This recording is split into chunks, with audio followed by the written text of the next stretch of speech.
What a movie. What a movie. Right here's the star of that movie, Mr. Barry Corbin, everybody. Whew. Can you believe this? It's a great day.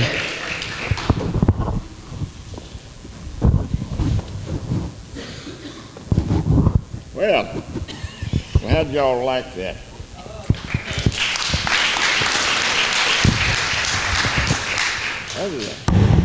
That is a pretty good little movie. I forgot it was that good. I saw it on TV when it first came out, and I didn't have an audience, so I didn't know if there was any laughs in it or not. There were a couple. But it was a pleasure to make it. We made that up in southern Colorado, just at the foothills of the Rockies, and it was a great time. I don't really know anything much more to say about it, except that I'd driven 2 horses before, and I got to the location, and R.L. Talbert, the guy who was the wagon boss, says, "Do you drive a 6-up?" And I said, "Well, no." He said, "What are you going to?" I said, "We don't have any place for a blind driver, so anytime you saw me driving that coach, it was me."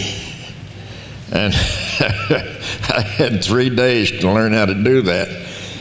They asked me, they said, "Well, you ride a horse, you know, it ought to be easy enough to drive 6 of them." I said, "Well, that's like saying to a fellow that rides a motorcycle that you ought to get in that 18-wheeler and back it up to the loading dock." And that's about what that's a pretty good approximation of it. I'll tell you, I can drive one of them, but I can only do it for about 5 minutes because my hands start cramping up.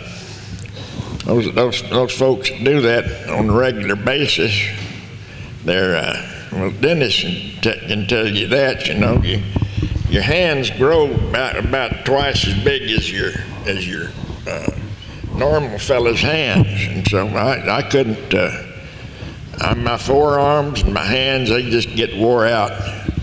And after 3 days of that, I was going around like this. Have to eat like that. It's difficult. I just pick it up with my hands and shove it in my face. You were doing that pretty good with them cookies earlier in that movie too, Barry. Oh yeah. Well, you know, those biscuits were about 2 or 3 days old. They were about like hockey pucks, you know. Said, "Can I have some of that jelly? Might soften these things up a little bit." And the cookies were, you know, they'd break your teeth. So you never saw me eating any of that stuff. I'd just bounce it on the plate. Well, you're acting. It looked like you really enjoyed them cookies and biscuits, well, Barry. I'm not even kidding you. I enjoyed the paycheck. I didn't care anything about the biscuits. I used to, when I was on that show, I used to like to sit on a horse rather than sit in one of these canvas chairs. These make me sore. Sitting on the horse was fine. So I'd get the Boss Wrangler everything's slipping my mind now. I'm getting so old, everything just falls out in my ears. But anyway, the Boss Wrangler said he's used to me sitting on the horse, and all the wranglers were sitting on kegs and stuff around, and I was sitting up there talking to some of them. And Boss Wrangler comes over and says, "Barry," he looked around to see who was horseback. He said, "Barry, get over there and run up there and kick that bull back over the hill, will you?" That little bull coming over the hill. He's getting in the shot. And so I said, "All right." I kicked the horse into the lope, started up that hill. Well, that bull looked at us, started pawing up grass and shaking his head. I said, "Uh-oh." So I pulled back on that horse. Well, he wasn't going to have any of it. He thought we was going to do a roping. My trouble was I didn't have a rope. And he's going faster and faster, and that bull's pawing that and snorting and carrying on. Finally, the old bull got his tail straight up in there and turned around and went over the hill. So I managed to chase the bull back over the hill, but when I came back down, everybody was around that old wrangler, the old boss, yelling at him because they sent an actor off to chase a bull, and you're not supposed to do that because actors aren't supposed to know how to do anything. And that's probably the truth, but we look like we can. So anyhow, I was saved from disaster on that thing because that bull lost his nerve. I lost my nerve first, but I couldn't get the horse to turn around. You mess with the bull, you get the horn. There's some truth behind that one. Barry, you do some real cowboying, though, every now and then. I was reading. Yeah, you enter a lot of cutting horse competitions, or you have in the past. Yeah, I got to where I like to do that. That's out on the range. If the boss is the one that rides the cutting horse, and everybody else rides these half broke up things. And so I used to like to get on the cutting horse every once in a while. I had a pretty good one. He was Doc Bar, and his sire was Skeeto, and his dam was a reining horse, my Shady Chick, and they both did a little bit of good. My horse's name was Smitty the Kid, and he was built like a tank, but he was short, so you could get on him pretty easy, and he was, but he'd hold the cow, but he wasn't catty like these little Docalina horses, They'll break down in the hocks. You need to have, if you're fat like me, you need to have a pretty sturdy horse. You break them little ones down. You came from cowboy country, though. You were born and raised in cowboy country. I was born West Texas. Born in Dawson County, Texas, and right outside La Mesa. And I grew up there in La Mesa. My dad was elected county judge there. All the young men were gone to the war, and my dad had polio when he was a kid. So his right hand was crippled, and he couldn't.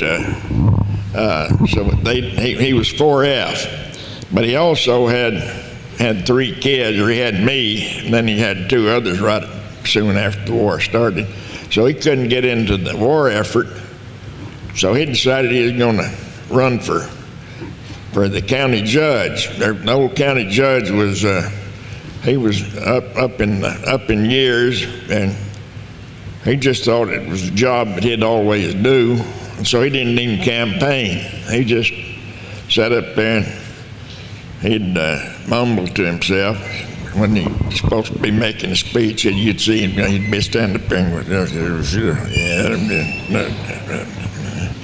my dad would get up and make a real fiery speech. He was 21 years old, and he went out to my granddad's farm. Said, "Dad, I've got to tell you something. I'm announcing for county judge." My granddad he's on the tractor out there in the field. He started laughing, rolled a Bull Durham cigarette, and said, "Well, son, if you get that job, next time I'm going to run for president of the United States." Well, my dad got the job, and Granddad didn't run for president of the United States. Then he got to be a senator, and we went to Austin. So he was a hot-shot politician until he was 30, and then he got beat, and he decided he didn't like that idea, so he quit. Went to being a lawyer. And he did that for the rest of his life until I got to be making movies, and then he said, "Well, I'm going to just quit. You can pay my mortgage." Well, actually, the way it started was I went over to the house, went back to Lubbock right in the middle of the summertime, and he didn't have any air conditioning except in the den where he watched TV. All the rest of the house was hot as blazes. And I said, well, I'm going to get you some air conditioning in here. He said, no, that'll run my electric bill up too high. And I said, well, all right, well, then have him send it to me. So I paid his electric bill, and pretty soon I'm paying for everything. That's what happens when people think you're rich, you know. They say, well, you know, I've been taking care of you, you take care of me. Well, pretty soon you're taking care of half the country, and you don't know how you got into bankruptcy. But it's pretty easy. If you could stand one or two more to take care of on that. Well, deal, yeah, shoot it our way, Barry, if you would. you know, my kids are grown now, even though I am still paying child support. One of my children is 38, and the other is 41. Yeah, they're still on the dole, but they're doing all right. They're doing pretty good. They almost make a living. Well, they're trying hard anyway. Yeah, seems like. yeah, they're trying Bless hard. their hearts, Barry. They're trying hard. They get out of the pajamas every once in a while. They work from home, you know. During this COVID, everybody worked from home. Nobody's used to getting dressed anymore. First thing you know, you're going to see people walking down the street in their underwear because they don't know how to get dressed. It'd be comfortable. Yeah. Well, how the heck does a boy from Lampasas, Texas?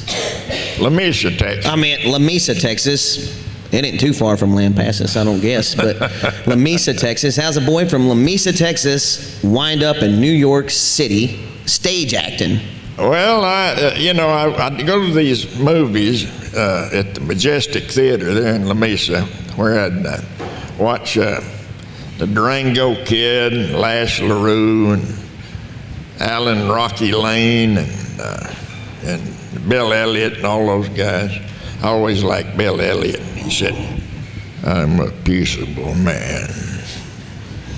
That means he's going to fight somebody and beat the devil out of him. But, no, I'd go see those, and I thought, well, I believe I could do that. I don't really want to be a cowboy, because they get up before dawn and they go to bed about dusk, and they don't ever have much fun except getting to ride horses. Well, I could do that in the movies, and I could get paid a living wage, I thought. And so that's kind of what I decided I'd like to do when I was about 7 years old. And I never grew up. I still hadn't grown up. You can ask my wife over there. She'll tell you I never grew up. Speaking about your wife, you married way above your head, just about like I did, Barry. You bet I did. She's one of the best, coolest ladies I've ever met. Yeah, she's a pistol, and she can keep me in line, too. She just has to look at me. Oh, yeah. Uncle Bob. Yeah, well, that was my first movie. I'd been, up to that time, I'd been doing dinner theater and regional theater and all kind of stuff. But I went in, and I was dressed kind of like I am now, because I wrote this play that I was going to produce in L.A., and I was going to play the lead, and then I was going to get a big career. Well, I was right down the road from Paramount, and my agent called me and said, go into Paramount. They want to see you for this movie called Urban Cowboy. So I said, well, all right. So I went down slopping down there, and I saw Jim Bridges, who was the director, and the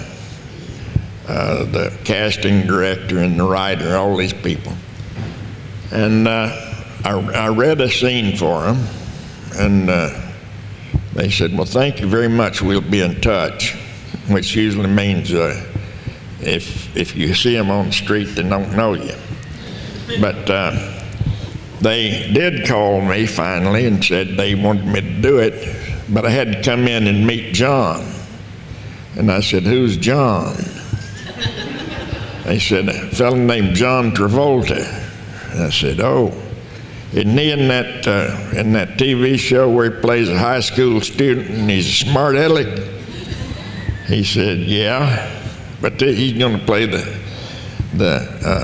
petrochemical worker who rides a mechanical bull in this one.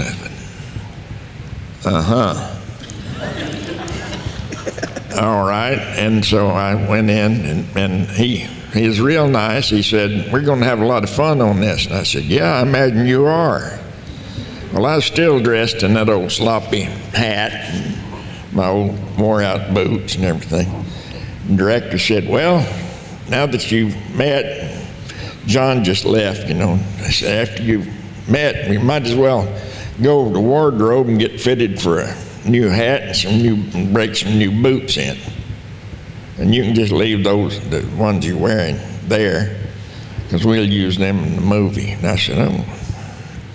I thought, well, that's a sneaky way to get a hold of my wardrobe.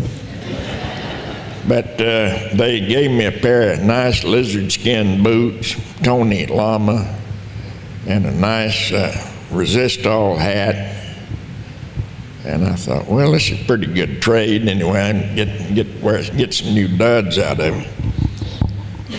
So I left, and that's the last I heard from them. Then about 2 weeks later, they called and said, you need to be in Houston on some particular time. And I said, okay, well, all right. And they told me what I was going to get paid, my agent did. I said, is that good? Because I had no idea. She said, no, but it's good for the first one. We'll make more on the rest of them. I said, oh, well, all right, good. So I went to Houston, and they gave me a handful of money. I thought that was my paycheck, just a handful of cash. I thought, well, this is a good way of doing it. And so I found out that was my per diem. That's what I was supposed to live on. Well, I lived on it. And I felt like I was a rich man living on that, because it paid more than any stage show I ever did. And so I had all my money put in the bank in California. When I got back to California, I bought a house. I never had a trailer house before. I always lived in shacks and apartments and stuff, but I bought a house. And so I'm a middle class fella, which means I got to pay taxes now. Get in real trouble that way. Because you think, well, maybe I'll just put that off. I'll put that off a while. No. They'll come visit you. And when they come visit you, they'll look around on the walls and say, how much is this worth? How much are your horses worth? I said, well, Them old things? yeah, I said, you know, they're about ready for the glue factory, but I hate to send them, so I just keep feeding them. More sentimental than anything. Yeah, and if you, I mean, you'd be doing me a favor if you took them, but I know, I don't want to sadden. They're going to cost you more to take care of than they're worth, probably. Yeah. Will Rogers one time said, they said he was a gentleman farmer because he made his money, most of his money in entertainment. He said, no, I'll tell you what, I hate horses. I just hate horses. And the only reason I keep any horses is because my fans expect me to. I can't stand them. But people got used to me being around horses, so I've got to keep them. That's the only way I can keep my image up. Otherwise, I couldn't pay you a penny in taxes. And so they said, okay, well, your farming is part of your business, so that's all right. We can count that. Hey, you know, Will Rogers' favorite horse came from Osage County, Oklahoma, Barry? Soap suds? Soap suds came right from the Carter family right here. Yes, sir. Mm-hmm. And his other favorite horse, Bootlegger, came from here too, both of them. Yeah. Yes, sir. Yeah. That's a pretty cool deal. Yeah. You know that, did you ever see Connecticut Yankee in King Arthur's Court with Will Rogers? Yes, sir. It's a good one. The most famous one is with Bing Crosby, and that's not any good. The one with Will Rogers, they're going to fight this night, And he comes out on a little cattle pony, that was Jimmy Rogers' horse. He borrowed Jimmy Rogers' horse to fight that night. He come out with a rope and just bedeviled that night, and that night didn't know where he was. He was all over the place. And I just trying to find him. They finally roped him off his horse. I noticed in that Urban Cowboy, you were a dancing, twinkle toes fool over there to all that good country music. Oh, yeah. As many bars as I've been in, I can't even play pool or dance, Barry. I'm real jealous of your dancing skills. Well, I was, I'm probably the only fella who grew up in Lubbock, Texas, who at the same time I was working the midnight to 8 shift on an oil rig, on the drilling rig. And then I'd go home, get a couple hours sleep, and go over to this ballet master's class. Eugene Banzavicius was his name. And the rich oil man there in Lubbock went over to Lithuania and hired the best ballet master he could find and told him he'd come over to Lubbock and he'd set him up in a studio and he'd pay him a lot of money if he'd teach his daughter how to dance ballet, because that's what she wanted to do. Well, this old boy didn't want to send her to New York to learn anything. He wanted to bring the ballet master to Lubbock because she'd get in trouble going somewhere else. So he had trouble getting guys that were strong enough to lift the girls. There were some guys there, but they weren't powerful enough to lift the girls. Well, I was working on an oil rig and I could lift the girls. And I knew that I wanted to be around girls. And so I took his free lessons. I danced in a recital. I danced the Prince in Swan Lake. Carried this woman around over my head the whole time. And so I'm the only fella from Lubbock who at the same time was studying ballet and drilling for oil. And I didn't let too many people know. On the one hand, that I was on the oil rig, I didn't let anybody know I was studying ballet, and in the ballet class, I didn't let anybody know I was working on the oil rig. Barry, they have the spring recital right here next year. Yeah. All my girls do the ballets here. Yeah. I need you to come back. Do some twirling rounds and stuff up there. Show them how it's done. I'm too old now. I don't believe it. No, I could do it in cowboy boots back in the old days. Did you have ballet slippers? Yeah, I used to wear tights. Tights and stand around like this. I bet you look magnificent in them. Oh, it was a magnificent sight. I didn't mean to run y'all off. See a rewrite? Barry, you starred in one of the most famous cowboy movies of all time. Everybody knows what I'm talking about. Lonesome Dove, yeah. Roscoe Brown. Well, I can find Texas, but how do I find July? Let's do the whiskey boat one too for him. On a whiskey boat.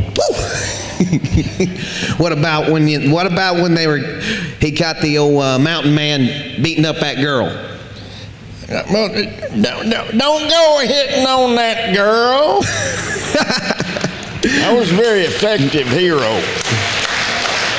Roscoe Brown, one of the most memorable characters from Lonesome Dove. It's just that's such a powerful movie for the Western way of life. It has it all. Barry. I read that book before they even thought about making a miniseries out of it. And I called my agent. I said, there's going to be a book that they're going to make a miniseries out of. And I've got to be a part of it. I don't care what part or anything. Well, I worked, I got to be Roscoe Brown. And I had to forget I knew how to ride to start with. They put me on the horse that would babysit me, and I just sat there, riding, plow reining him and all this stuff. He put up with me, and And a little girl had to save me. She had to throw rocks at the bad guys to save me, because I couldn't save myself. They got me. Anybody could have buffaloed me. But it was a great experience. But the good thing about it was I went in for 2 weeks or 3 weeks and shot most of my stuff. Then I went away for 3.5 months, I think. Did 3 other movies. And I came back. When I left, everybody was so happy. They were just thrilled to be doing this thing. And then I got back, and everybody's mad, looking at each other hard, and wanting to fight somebody. They didn't care who. And everybody's looking at me hard. I said, what in the world is going on here? So I took Tim Scott, who was my friend. He played P.I. And I took him Great character in that movie. to buy a hamburger, and I said, Tim, what is going on here? When I left, everybody was just as happy as they could be, and now they're all sore as a boil. What's going on here? And he said, cattle drive. I said, oh, yeah, that'd do it. I did the whole miniseries of Lonesome Dove and never saw a cow.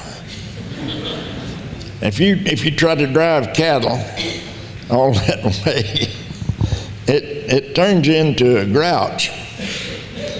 They were going to run a herd of cattle from Fort Worth to Montana, and this was back in the late 90s, and they wanted me to ride with them. I said, no, I'm not going to ride with you, but when you get into Oklahoma, I'll fly up there, and you can pick me up at the airport, and I'll ride with you for a day, and then I'll sleep in a motel at night. I'm not going to trail drive those things, sleep on the ground, eat dirt and all that. I'm too old. Let's don't do that. Well, they did it, but I didn't. I ended up got busy, thank God. I didn't have to join them. Back when I was rodeoing around hay hauling time, I tried to make sure I was roping my best so I didn't have to go home and do that stuff. Yeah, that's it. So you gotta stay competitive so you can avoid work. Especially around hay hauling time. Yeah. You know, the fellow that wrote that book, Barry, he's a heck of a book writer. Yeah. Coincidentally, he wrote The Last Picture Show that our favorite man from right here in Osage County, that's right, Ben Johnson, won the Academy Award for it.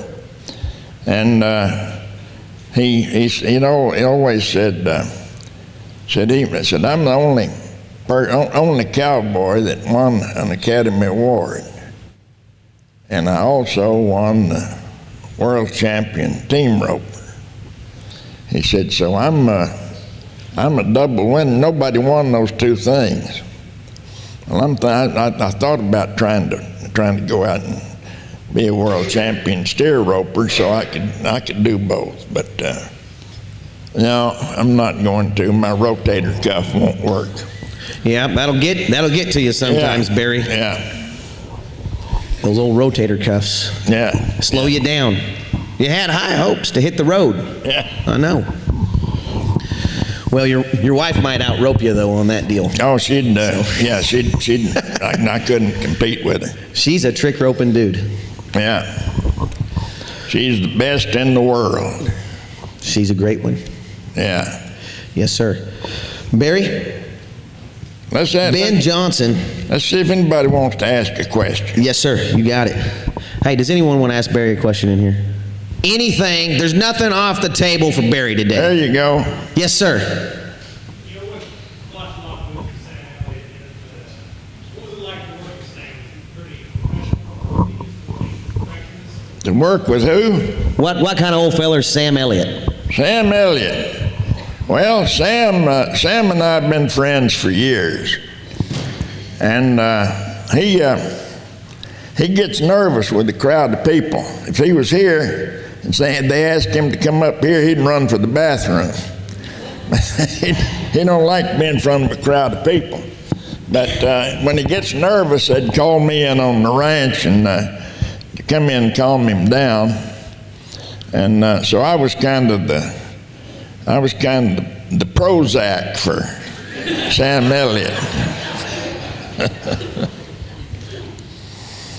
If he came to town, it'd be like the Beatles coming to town. All these ranch women out here people running really over Sam Elliott. They really get excited because they think he's really this guy like that, like the one you just saw.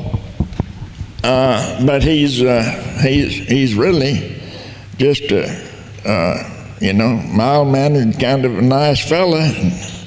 You don't. I said one time, I always had kind of a crush on Catherine Ross, but I never acted on it because I never saw Sam lose a fight. And Sam said, "Hell, you can take me. You got me by 40 pounds," which is right. I do. I could lose a little weight and maybe make it an even fight. I don't know. Anybody else? Anything you want. Yes, Yeah. ma'am.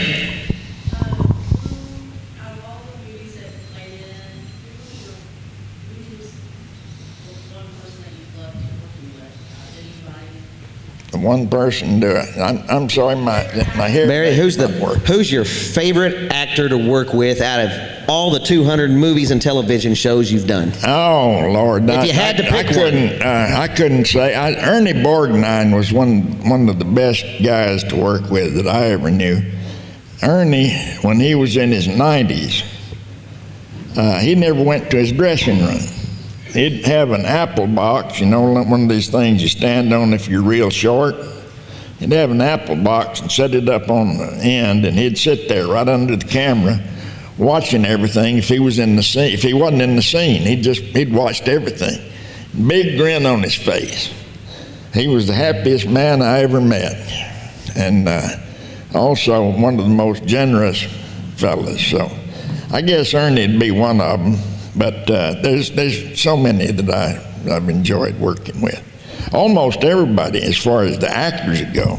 There's some producers that I won't even cross the street if they were laying there on fire. But most of the actors I get along with real good. Yes, sir. Movie or TVs? Do I prefer movie or TV? No, I don't have a real preference. It's just whatever the story is. I go for the story. I don't care whether it's a movie, TV, stage, whatever it is. I like that. I'm basically a storyteller, so that's what I look for. Yes, One ma'am. right here. Oh, I'm sorry. We'll get to you right after these ladies right here. Ladies first. Non-acting question. All right. Favorite modern cutting horse bloodline? My favorite for me to ride? Oh, some of the old dock bar, those big tank-like creatures. I do like the little Lenas because they're real catty and they're a lot of fun to ride, but I always feel like I'm too big for them, I feel like I might hurt them. Because they don't care. I mean, they don't care if you're carrying a gorilla. They're going to carry you and they're going to do their job. Somebody asked Buster Welch one time, said, well, then when you get the cut, you cut the calf, but then when you drop your hand, you just turn it over to the horse, right? He said, well, about 80% of the time, but he said that the other 20% of the time, you got to know exactly what to do, and you got to do it yesterday. So it's, you don't have time to really make a decision. You just have to react, and it's interesting to have, you want to let them go, but if you don't know the horse, then you might do a little of that, and hopefully the judge won't see you. Yes, sir. Your question right here. I enjoyed it for the first first 3 seasons. And then they changed producers, and the guy didn't like the show and started trying to change it and make things real weird. And I didn't care for that. So we had a kind of falling out there toward the end. And we had, I won't go into all the warlike stuff we did. They'd try to outsmart me, and then I'd try to outsmart them.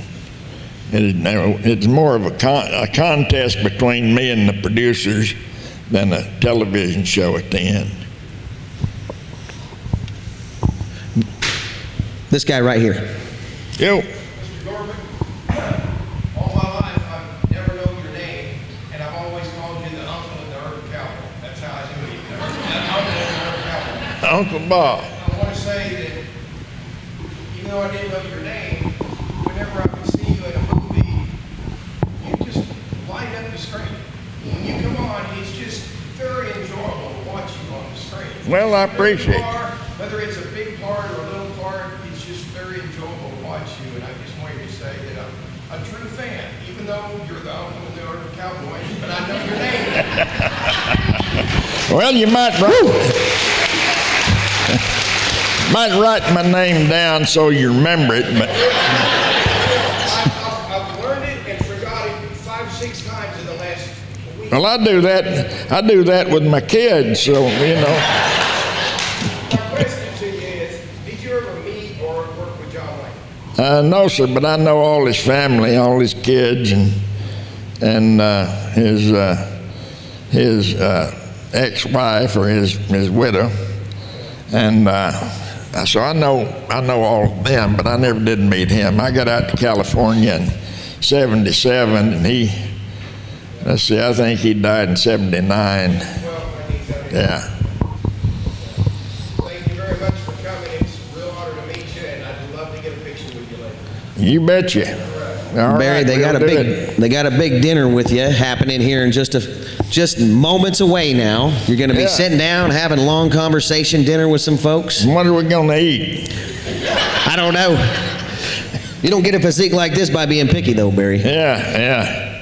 Barry, Well, you know, Will Rogers used to say when he was invited to speak at dinners all the time, he said, as soon as I land, I get in the car with my driver and I have him stop by a chili parlor so I can have some chili. If they bring him rubber chickens out, I don't have to eat one of them. you know, a lot of people were saying Barry Corbin, it's a lot like Ben Johnson, you know. Barry Corbin plays Barry Corbin very well. Barry Corbin I'm going to tell you folks what. I was witness to something just the other day, and Barry Corbin can play just about anything. Barry, I was wondering, I'm just going to ask you a favor, if you can relay what you did for me the other day to this live audience right here. It's one of the most powerful things I've ever seen. Let's do it.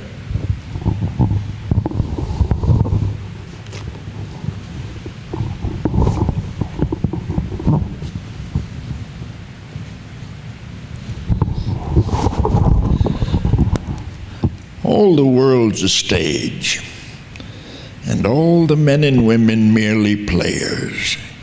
They have their exits and their entrances, and each man in his time plays many parts, his acts being 7 ages.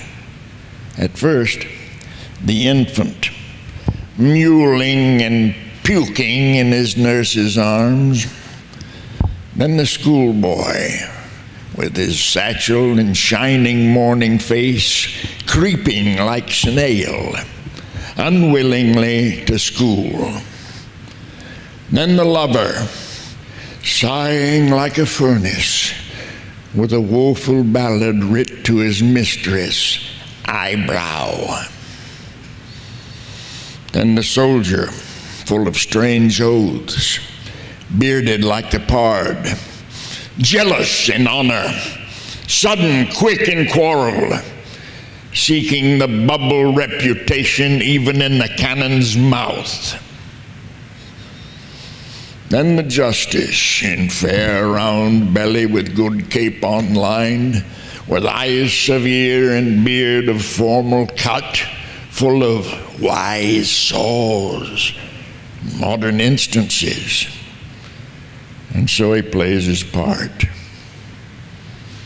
The last age shifts into the lean and slippered pantaloon with spectacles on nose, pouch on side, his youthful hose well saved, a world too wide for his shrunk shank. And so he plays his part. The next stage shifts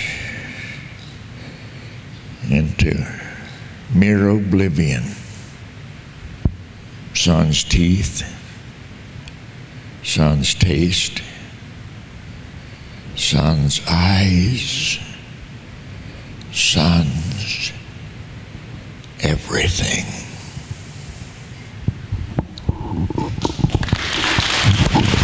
Mr. Barry Corbin, everybody.